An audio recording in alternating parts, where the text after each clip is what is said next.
ओम शांति।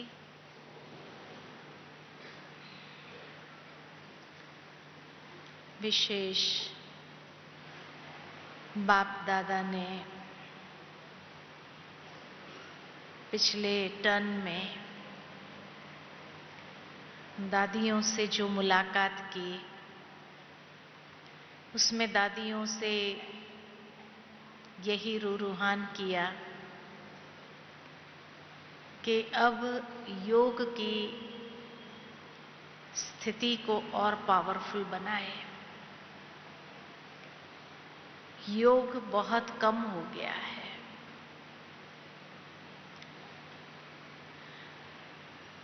आदरणीय गुलजार दादी जी ने भी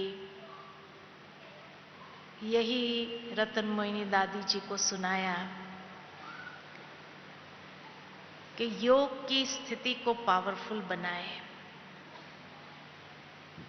जितना योग पावरफुल होगा तो बाबा भी विभिन्न प्रकार की अनुभूति हम बच्चों को कराएंगे। चाहे कहाँ भी रहे हम, लेकिन बाबा की पालना का, बाबा की छत्र छाया में रहने का हर पल अनुभव हम करते रहेंगे। और पावरफुल योग का मतलब ही है कि अब साधारणता न हो, लेकिन ज्वाला स्वरूप हमारी योग की स्थिति हो। ज्वाला स्वरूप माना जिसमें आग हो। और आग किसमें होती है? हम सभी जानते हैं कि सूर्य में आग है, भट्ठी में आग होती है, यज्ञ कुंड में आग होती है। तो इसी तरह आग हम अपने अंदर कैसे क्रिएट करें? क्योंकि समय अनुसार अब यही पुरुषार्थ आगे भी हमें अनेक समस्याएं, परिस्थितियों से भी पार ले जाने वाला, अनेक आत्माओं के साथ के हिसाब किताब को चुकतू करने में बहुत उपयोगी सिद्ध होगा।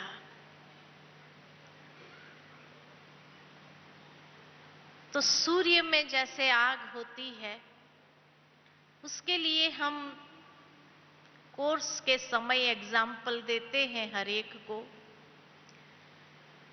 कि जैसे सूर्य की किरणों को अगर लेंस से एकाग्र किया जाए तो नीचे रखा कागज जलने लगता है। तो इसी प्रकार ज्वाला स्वरूप योग का मतलब है, पहला अर्थ है कि इतनी पावरफुल मन और बुद्धि की एकाग्रता हो। मन बुद्धि की एकाग्रता के साथ साथ भावनात्मक एकाग्रता भी हमारी जुड़ी हुई हो। तो मन, बुद्धि और भावना तीनों एक हो जाए, तब उसमें से आग प्रकट होती है। एकाग्रता माना कोई भी प्रकार के मन के अंदर साधारण संकल्प भी न चले, उसको कहेंगे एकाग्रता। एक के याद में, एक के अंत में समा जाना, एक की याद में खो जाना, उसको कहते हैं एकाग्रता। दूसरा, जैसे कहा, आग होती है भट्ठी के अंदर। तो जब भट्ठी के आग में कोई भी चीज रखी जाती है तो उसका रूप, रंग, स्वरूप सब कुछ बदल जाता है।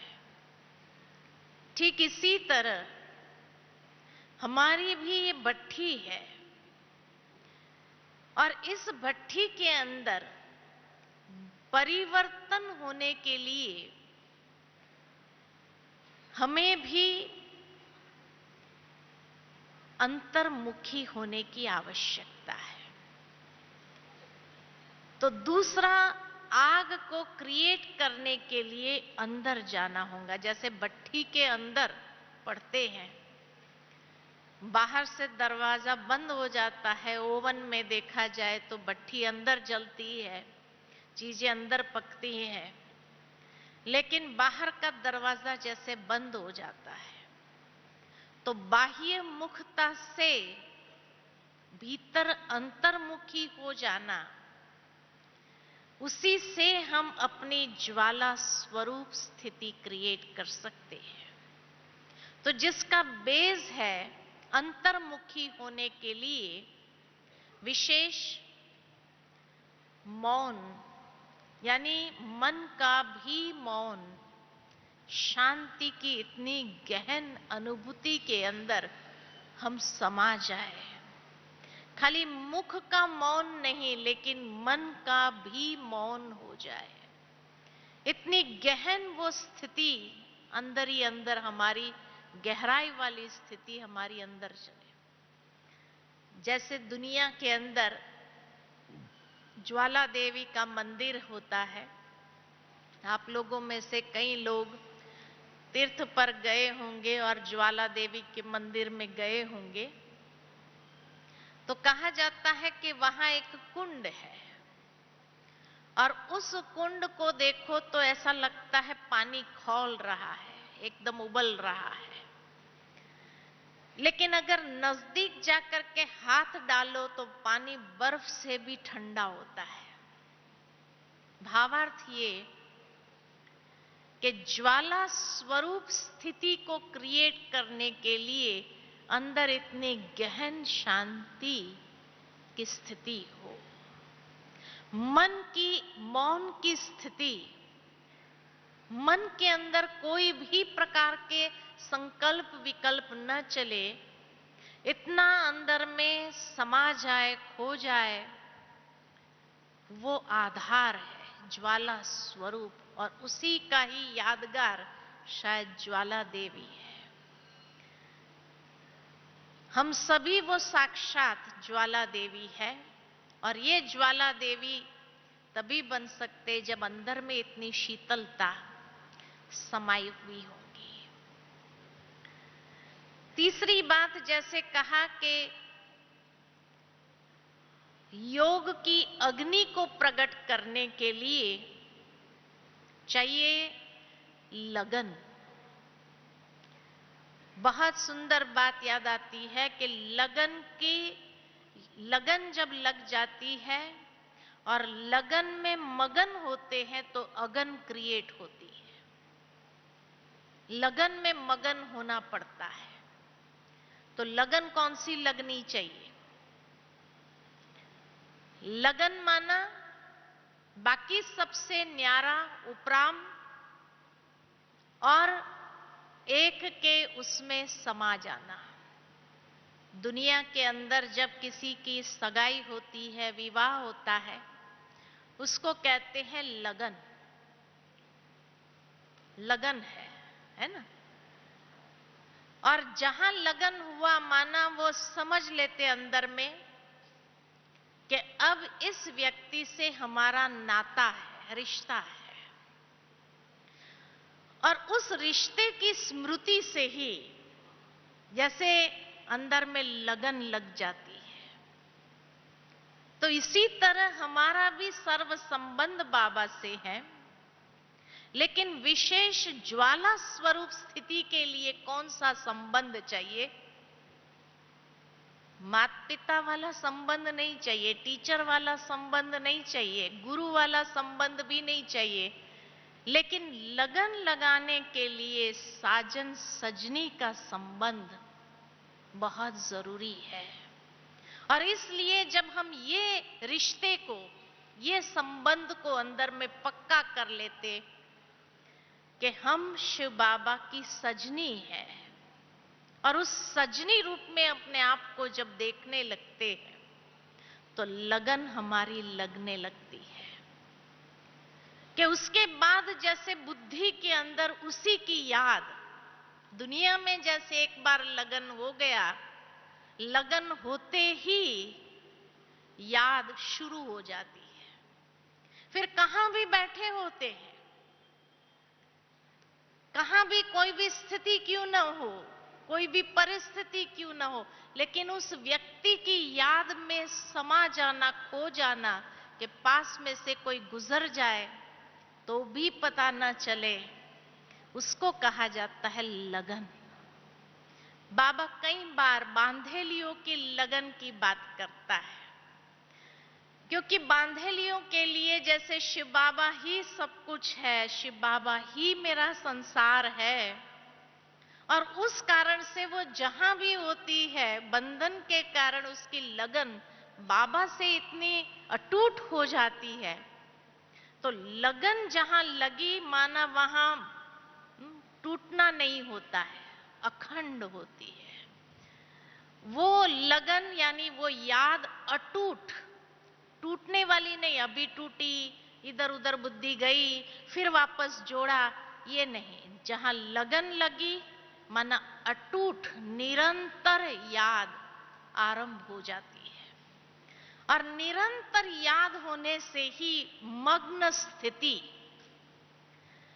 मग्न स्थिति का मतलब है कि जहां मन हमारा उसी याद में रमा रहे, उसी में खो जाए, हमारे प्यार का केंद्र बिंदु सिर्फ वही है। तो लगन जहां है वहां मगन होना आसान हो जाता है, और जैसे ही उसमें मगन हो गए, खो गए, मन रमने लगा, उसके सिवाय और कुछ सूझे नहीं, ये है मगन अवस्था। और जब ऐसी मगन स्थिति हो जाती है तब अग्नि प्रज्वलित होती है, और आग माना शक्तिशाली, आग माना जहां शक्तिशाली याद हो, कि जिसको दूसरे शब्द में कहे अशरीरी या बीज स्वरूप अवस्था, क्योंकि उस बीज में जैसे सारा वृक्ष समा जाता है, ऐसे उस लगन में मगन स्थिति में भी जैसे सब कुछ उसमें समा गया, और कोई भी बात का होश नहीं, और कोई भी बात पता नहीं चल रही है, इतना उसमें समा जाना, और ऐसी शक्तिशाली याद जिससे प्राप्ति क्या है कि अनेक जन्मों के विकर्म दग्ध होते हैं। उसी याद में खुद के हिसाब किताब को भी हम दग्ध कर देते हैं। उसी शक्तिशाली याद में ही जैसे फुल स्टॉप, कोई संकल्प विकल्प न चले, ऐसी वो पावरफुल स्थिति वाली याद होती है जिसमें अग्नि प्रज्वलित हो गई, और उसके बाद जैसे हमारा ओरिजिनल स्वरूप निखरने लगता है, ओरिजिनल स्वरूप बाहर आता है। तो देखो, सूर्य की आग में एकाग्रता है, एकाग्रता से वो आग प्रज्वलित होती है। भट्ठी की आग में मौन यानी साइलेंस होती है, और लगन की अगन जब क्रिएट होती है तो उसमें इतनी शक्तिशाली स्थिति होती है जो सब जलना शुरू हो जाता है, हमारा स्वरूप बदलने लगता है। कि जैसे कोई भट्ठी के अंदर सारा चेंज हो जाता है, परिवर्तन हो जाता है, तो हमारे पुराने संस्कार परिवर्तन हो जाते हैं, पुरानी स्मृतियां बदल जाती है, कोई भी पुरानी बात बुद्धि के अंदर कैरीड फॉरवर्ड करके जो चल रहे हैं या पकड़ के चल रहे हैं, वो सब छोड़ देते हैं, भस्म हो गई, रस्सियां भी जल गई, है ना। इस तरह की स्थिति जिसको कहा जाए, ये है लगन की मगन स्थिति की अग्नि प्रज्वलित करने वाली याद, कि जिसके अंदर फायदा क्या, या जिसको कहे कि आत्मा में से मुलम्मा अलग हो गया और आत्मा अपने प्योर स्वरूप में प्रकट होने लगती है।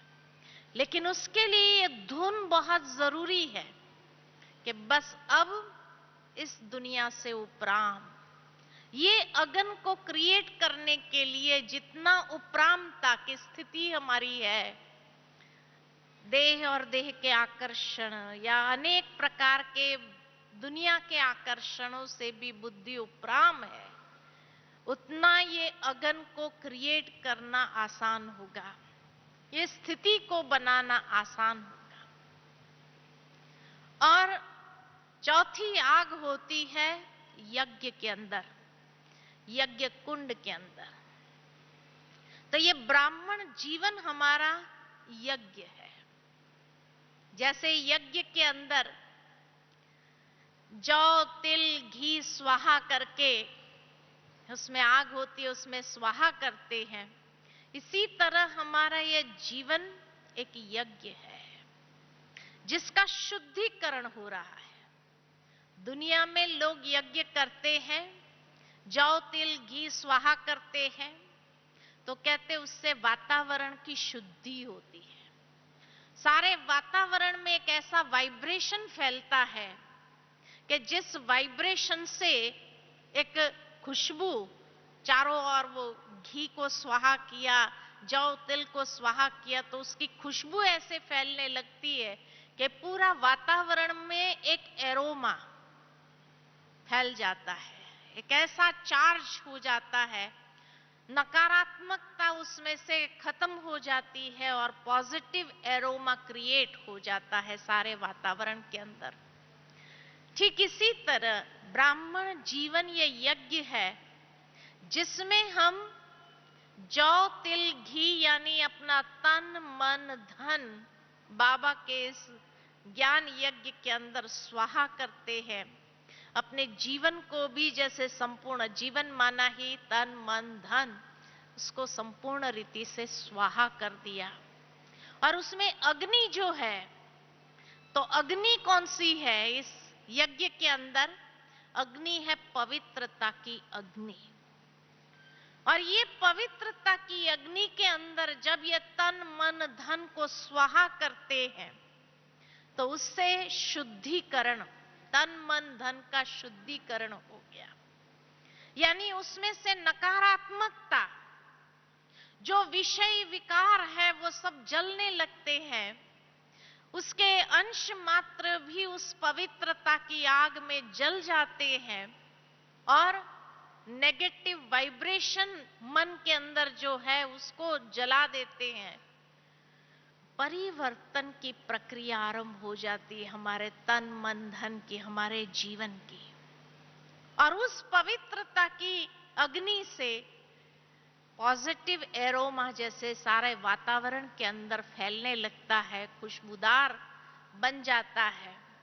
और बाबा शायद हमसे यही उम्मीद कर रहा है कि इतनी पावरफुल ये अग्नि हो, पवित्रता की अग्नि हो, कि जो सारे वातावरण के अंदर भी एक ऐसी सकारात्मकता की लहर को फैला दे, शक्तिशाली याद की लहर को फैलाए, कि जिस शक्तिशाली याद की स्थिति से ही अनेक प्रकार की अंदर में जो छोटे छोटे विकारों के अंश के वंश जो है उसको भी हम समाप्त कर दे और आत्मा इतनी प्योर होकर के जैसे निखरने लगे, उसके ओरिजिनल स्वरूप जैसे बाहर आ जाए।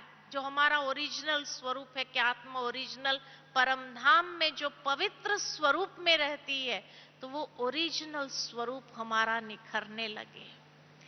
तो ये बाबा हम बच्चों से अभी चाहता है, लेकिन उसके लिए अग्नि हमेशा एक लकड़ा डाल दो तो उससे अग्नि नहीं होती है। अग्नि जब इकट्ठे सारे लकड़े होते और उसको जलाओ तो जो उसकी अग्नि होती है वो पावरफुल होती है। इसी तरह ये ज्वाला स्वरूप स्थिति को क्रिएट करने के लिए भी जब हम संगठित रूप में बैठते हैं तो संगठन में जब वो ज्वाला प्रकट होती है तो वो बहुत पावरफुल स्वरूप में बाहर आती है और उससे जो बाबा हमेशा कहते असंभव को संभव कर देती है। कोई भी बात ऐसी नहीं जो असंभव हो हमारे लिए, लेकिन वो साकार हो जाती है। बाबा भी हम बच्चों को तभी अनुभव करा देते जब इस तरह संगठन की आग में हर आत्मा इतनी प्योर स्थिति में आ जाए, ओरिजिनल स्वरूप में आ जाए, तो उसका जो एरोमा फैलने लगता है सारे वातावरण को चार्ज कर देता है और इतनी पावरफुल ये अग्नि जो दूर दूर तक उसकी खुशबू चारों ओर फैल जाए। इसलिए बाबा कहते संगठन में करना है। जितना ये संगठन में होगा उतना उसका जलवा हम देखेंगे। इंडिविजुअल करेंगे तो जैसे एक आग, वो बिरबल की खिचड़ी की बात याद आती है, एक एक आग नीचे से जला तक, तो खिचड़ी भी नहीं पकती है। एक एक चीज डालने से कोई खिचड़ी पकेगी क्या? ऐसे एक एक व्यक्ति करता रहेगा तो शायद उसको बहुत मेहनत करनी पड़े, बहुत टाइम लगे उसको उस स्थिति को प्राप्त करने में, अनुभव करने में। लेकिन अगर हम संगठित रूप में ये ज्वाला स्वरूप को प्रकट करें तो क्या होगा? साक्षात बाबा को भी आना पड़ेगा या नहीं आना पड़ेगा? क्या कहेंगे? आना पड़ेगा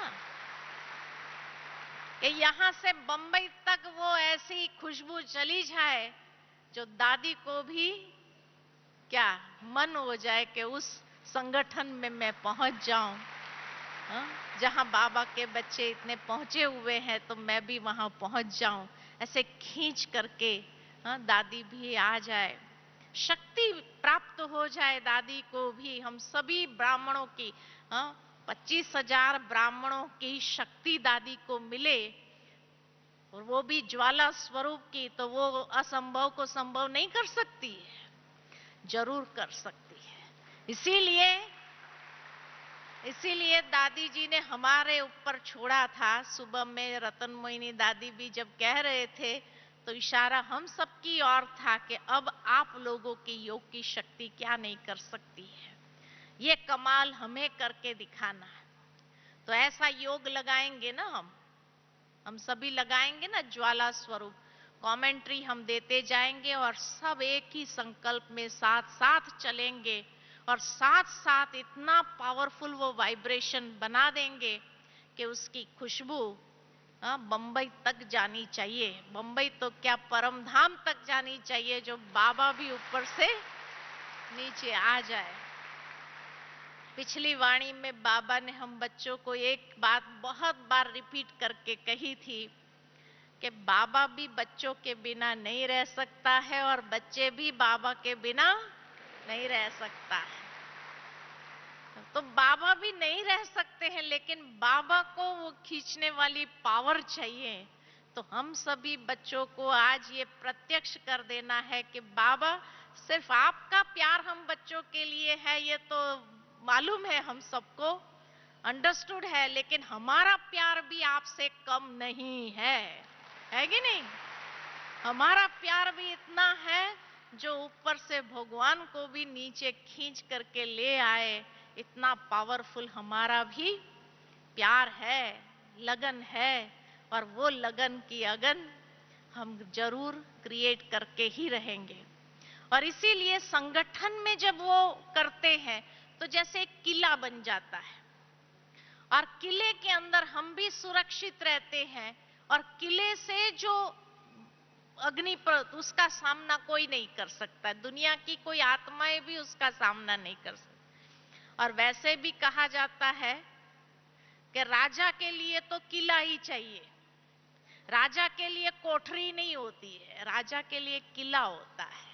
तो संगठन का जो किला बनेगा, वो संगठन का किला इतना पावरफुल होगा कि संगठन के किले में राजाओं का राजा बाप दादा भी क्या नीचे जरूर आ जाए हम सबके बीच में।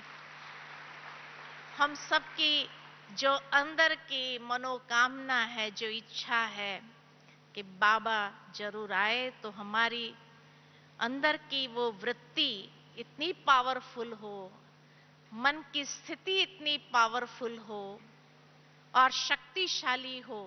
जैसे दुनिया के अंदर किसी को कोई दुख दर्द होता है तो उसको रेडिएशन दिया जाता है, और रेडिएशन की लाइट देते हैं तो उस जगह का, उस स्थान का दुख दर्द कम हो जाता है। तो इसीलिए हम सभी अभी संगठित रूप में बैठेंगे और ज्वाला स्वरूप स्थिति की कमेंट्री के साथ में योग लगाएंगे।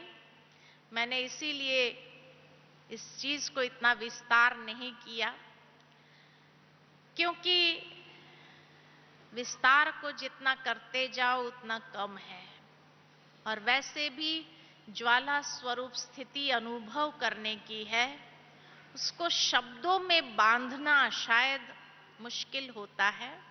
इसीलिए हम सभी इतना पावरफुल स्थिति में बैठेंगे। तो इसीलिए थोड़ा सा आप सबके बीच में ज्वाला स्वरूप किसको कहा जाता है, वो पावरफुल स्टेज क्या होती है, उसके बारे में एक आप सबको, जो खास करके नए भाई बहनें पहली बार आए हैं मधुबन में, उनको ख्याल में आ जाए, ताकि उस यात्रा पर चलने के लिए वो भी तैयार हो जाए। तो सभी तैयार है ना, अभी चले यात्रा पर। तो इसलिए क्लास में यहाँ पर ही समाप्त करके अभी सभी पावरफुल स्थिति में बैठेंगे। तो इसलिए हम एक एक बात को लेते जाएंगे, कमेंट्री देते जाएंगे, और उस कमेंट्री के साथ सभी अपने मन की यात्रा करेंगे परम धाम तक, क्योंकि बीज स्वरूप की स्थिति तो परम धाम में ही होती है। बीज स्वरूप की स्थिति इस दुनिया के अंदर नहीं होती है। परम धाम की स्टेज है जहां आत्मा के अंदर सारी शक्तियां, सारे गुण, सब कुछ अंदर में समाई हुई होती है, उस बीज के अंदर समाई होती है। ओम शांति।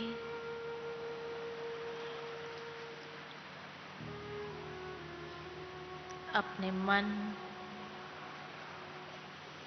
बुद्धि एवं भावनाओं को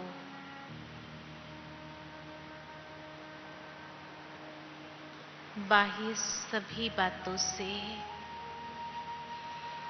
समेट लेते हैं,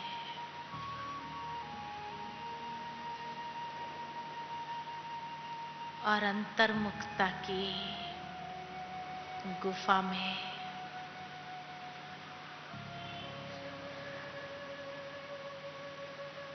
आत्म स्वरूप में स्थित हो जाते हैं।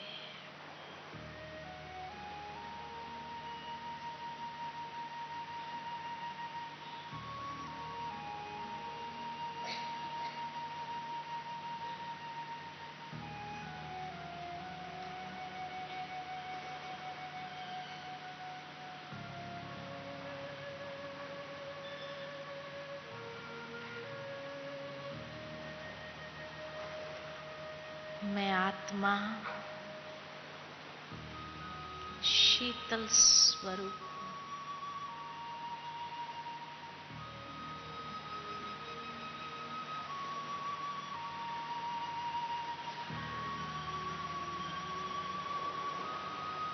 मुख के मौन के साथ साथ मन का मौन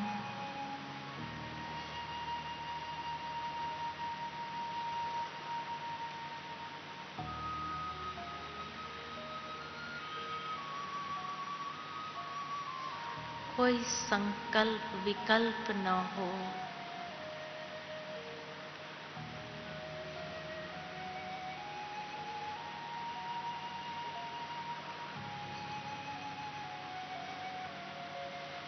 मैं आत्मा अपने ओरिजिनल स्वरूप में हूं, अनादि स्वरूप में स्थित हूं।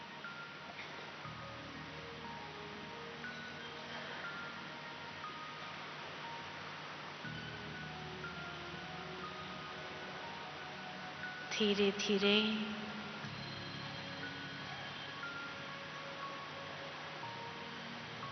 इस भौतिक दुनिया से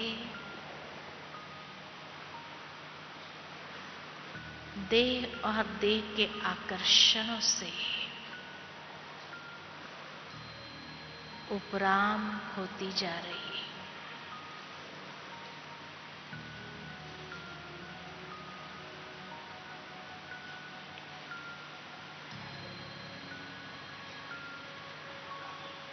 पंचतत्व की दुनिया से दूर सूर्य चंद्र तारागण से भी पार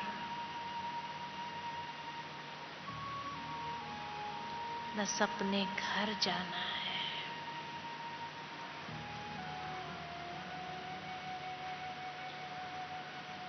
परम धाम में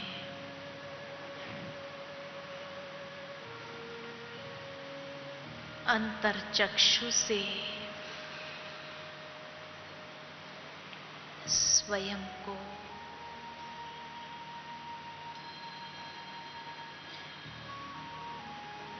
उस दिव्य लोक में देख रही हूं,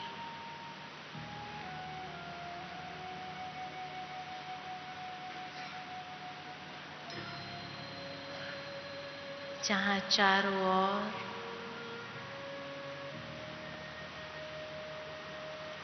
दिव्यता का प्रकाश छाया हुआ है।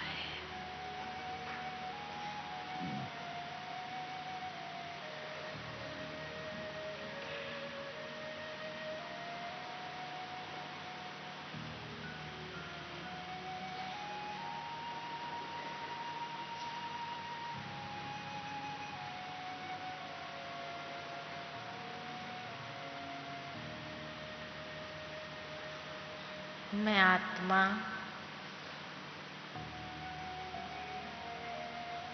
शिव बाबा साजन की सजनी हूं।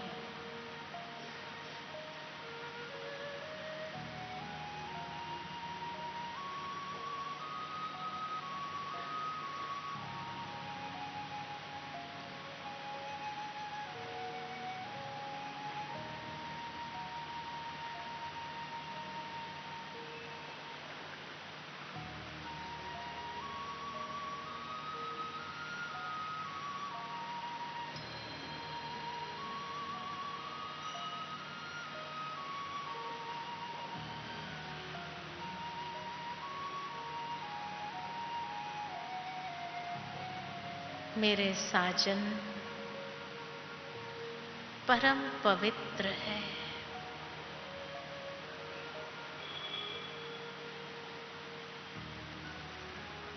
मैं आत्मा सजनी भी अपने अनादि स्वरूप में पवित्र स्वरूप हूं।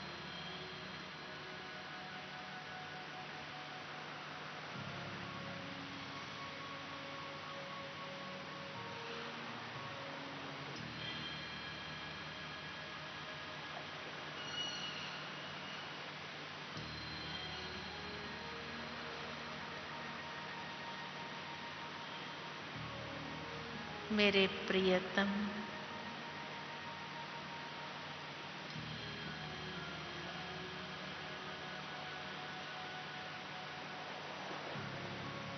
कितने दिव्य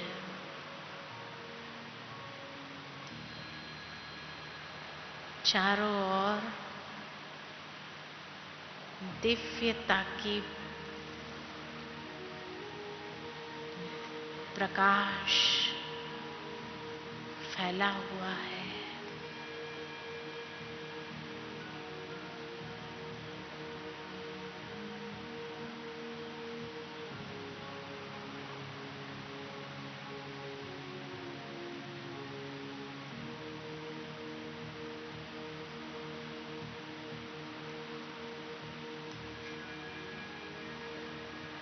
मैं उस प्रियतम की प्रियतमा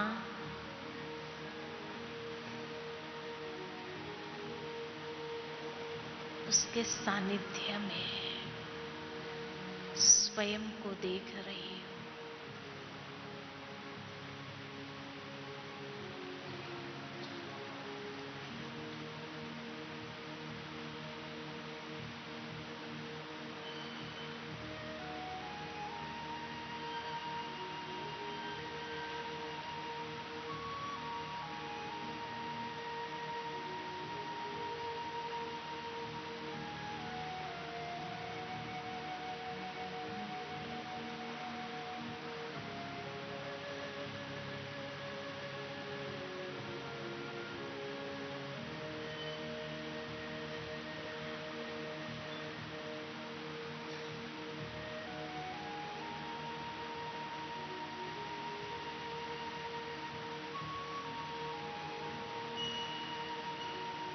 कितना असीम प्यार है।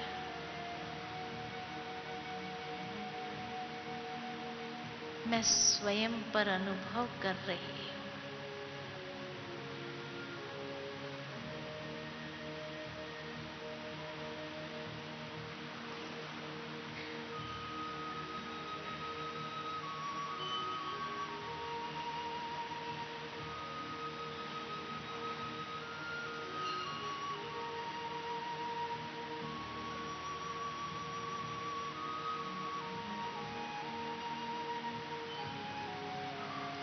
बाबा के अनंत किरणों की बाहों में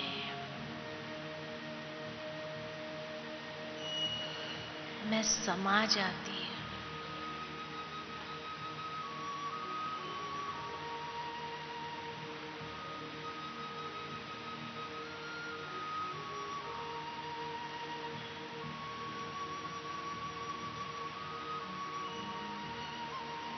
मेरा तो एक बाबा, दूसरा न कोई।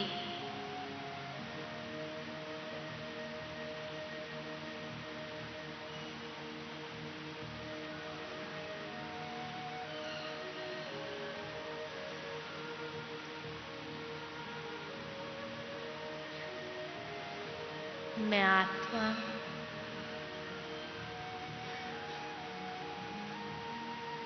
परमात्म प्रेम में समाती जा रही हूं, होती जा रही हूं।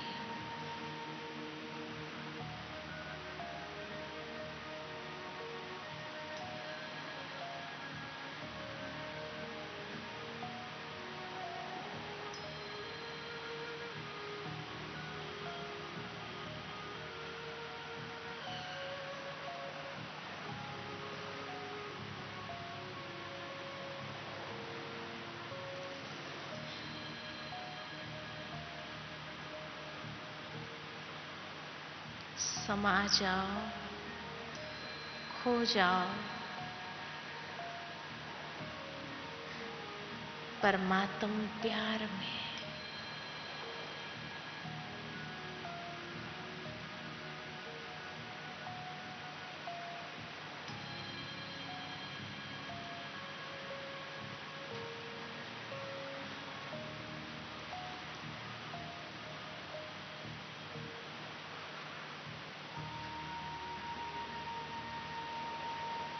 इस परमात्म प्यार में कितना सुख मिल रहा है।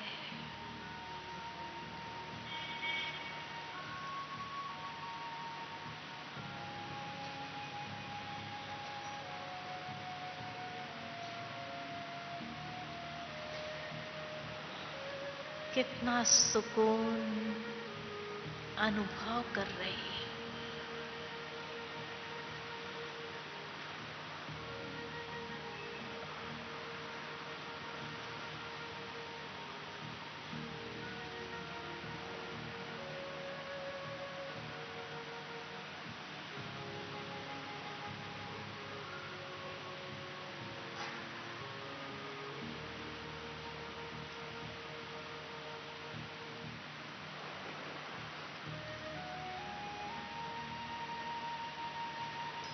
धीरे धीरे मैं महसूस करती हूँ बाबा की पावरफुल लाइट और माइट की किरणें मुझ में समा रही है।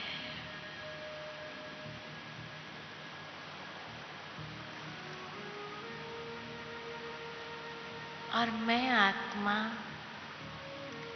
शक्तिशाली बनती जा रही हूँ।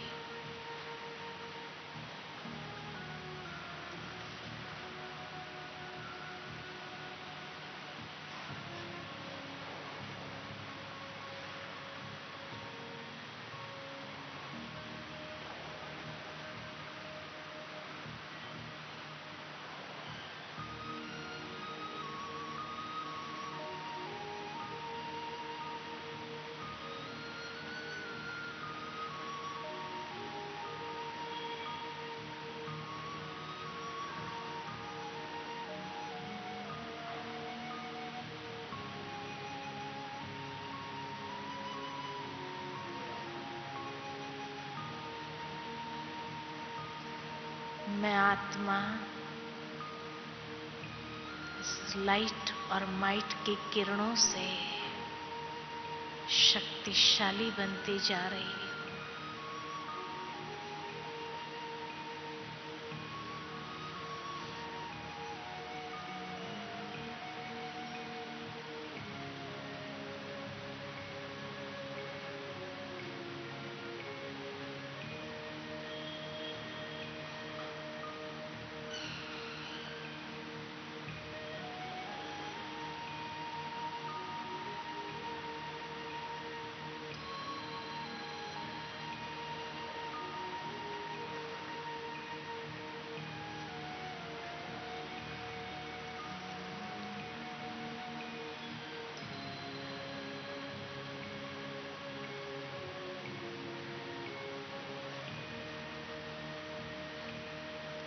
धीरे धीरे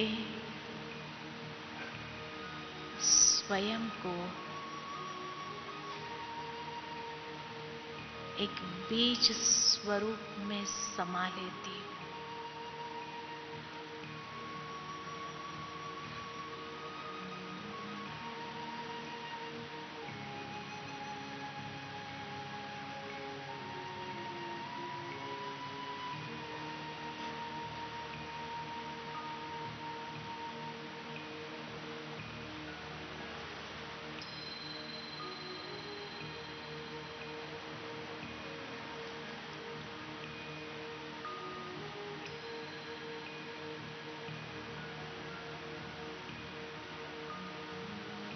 जिस तरह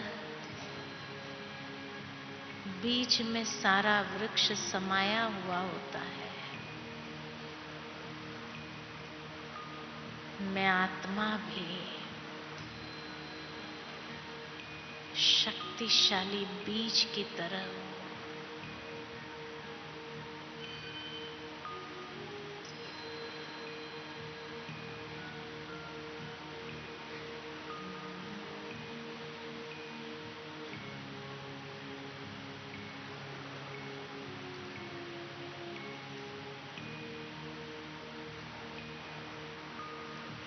तीनों कालों के पाठ को समा लेती हूँ।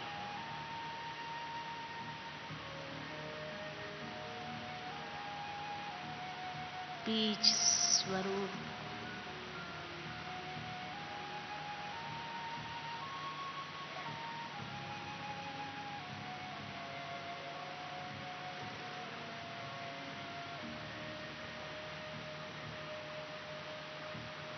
शिव बाबा से पावरफुल सकाश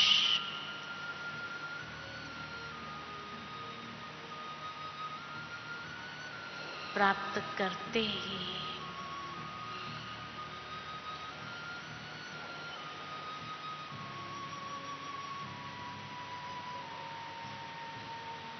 अग्नि को प्रज्वलित करती हूँ।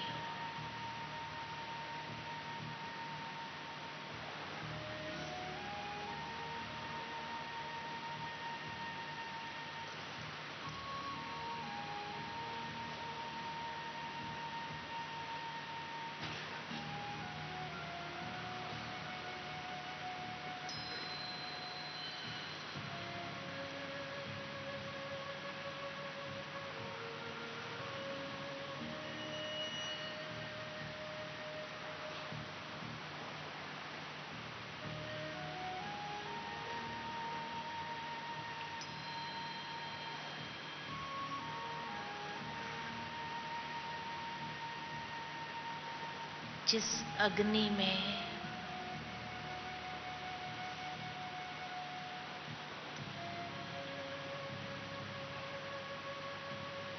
मेरे जन्म जन्मांतर के विकर्म दग्ध होते जा रहे हैं।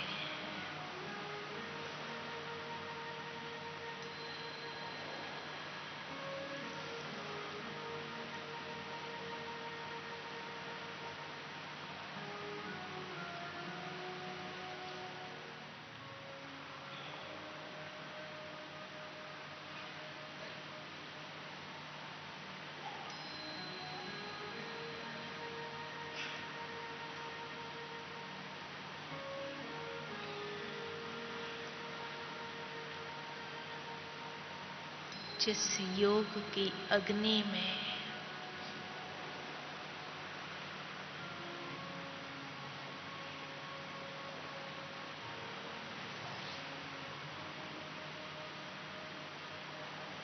अनेक हिसाब किताब को दग्ध कर रही हूं।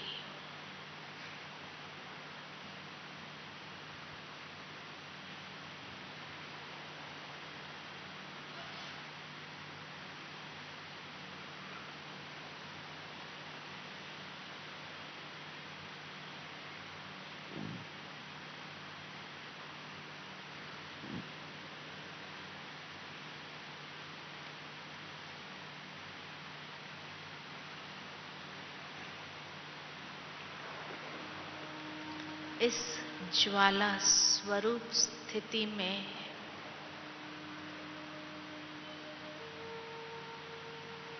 मेरे अनेक जन्मों के संस्कारों को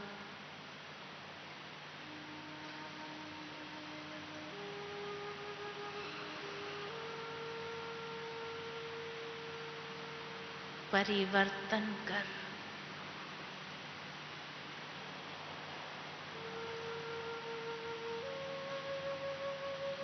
मेरे संस्कारों का शुद्धिकरण हो रहा है।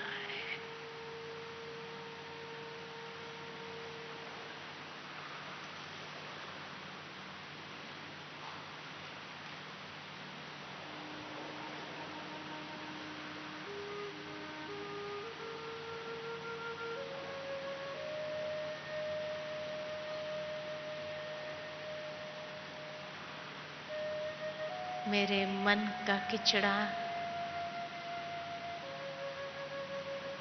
जलकर भस्म हो रहा है।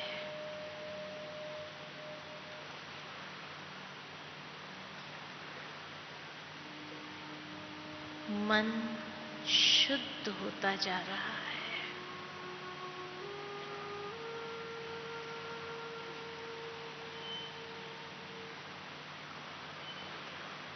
और मैं आत्मा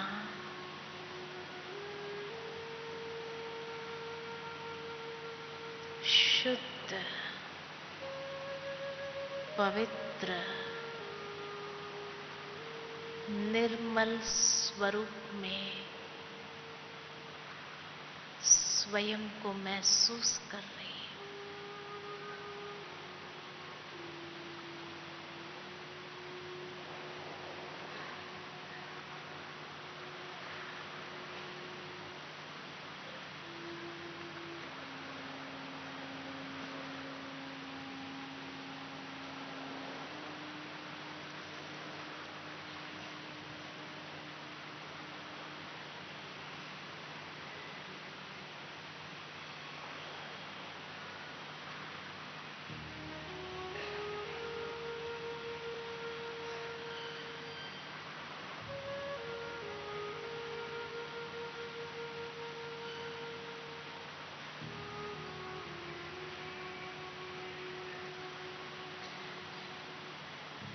मेरी नकारात्मक भावनाएं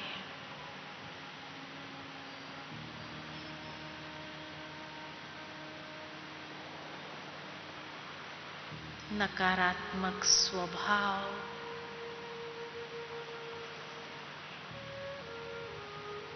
परिवर्तन हो, निर्मल, पावन बनती जा रही हूं।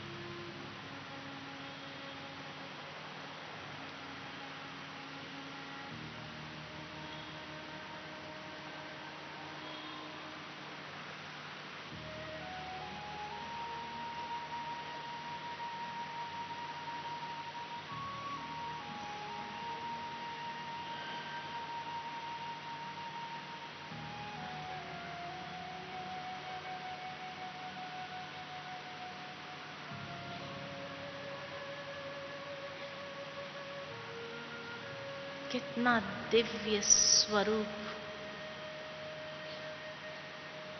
मैं स्वयं का देख रही हूं।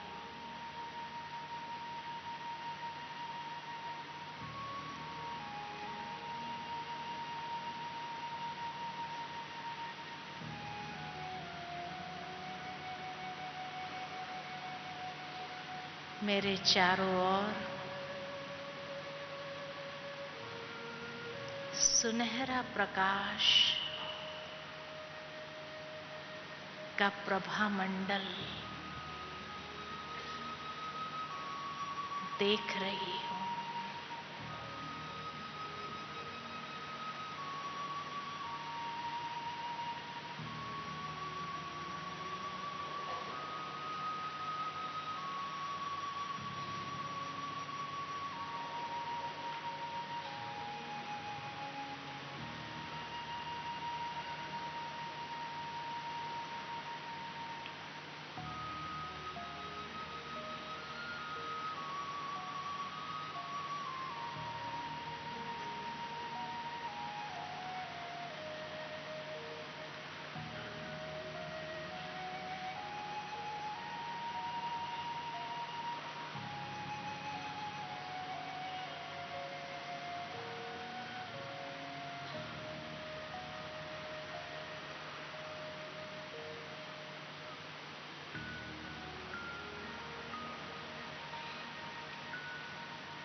कुछ क्षण के लिए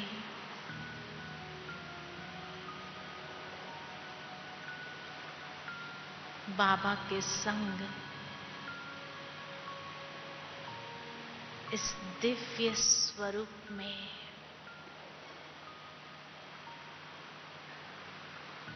समा जाती हूं।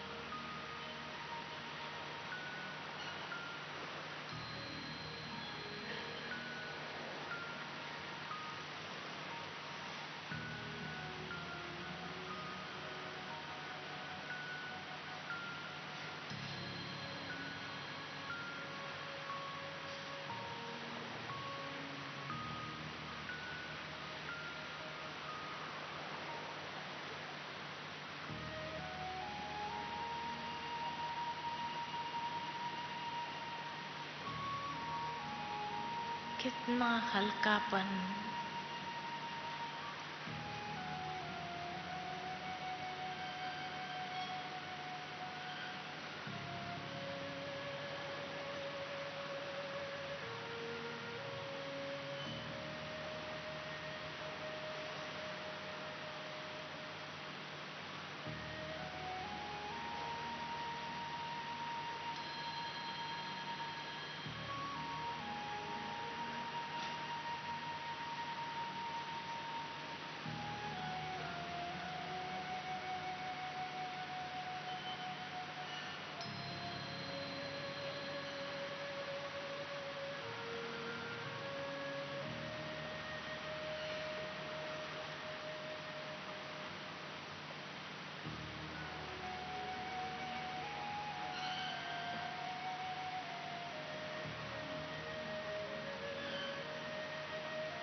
बाबा की याद की लगन में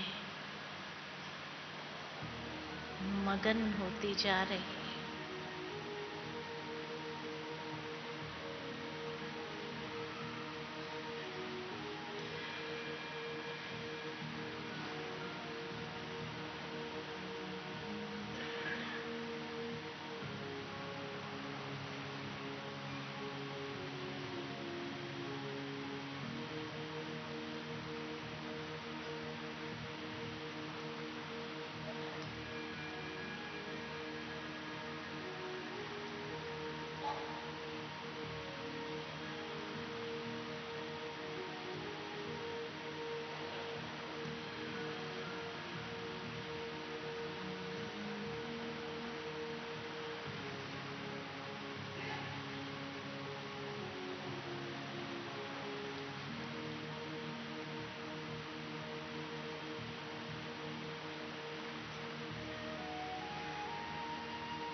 दिव्यता की खुशबू